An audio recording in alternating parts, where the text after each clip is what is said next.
In this video, you will learn how to use a Boost mobile SIM card on your iPhone, check compatibility, make sure your iPhone is unlocked and running a supported iOS version, insert the SIM or eSIM. For a physical SIM card, insert it into the SIM tray. For an eSIM, follow the Boost instructions to install the eSIM profile.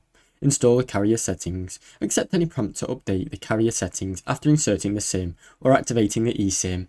Restart your iPhone. Turn your iPhone on and back off to help it detect and connect to your Boost mobile network. Set an APN if needed. If the mobile data or MMS is not working, go to your settings, mobile data network, then enter your Boost APN settings manually.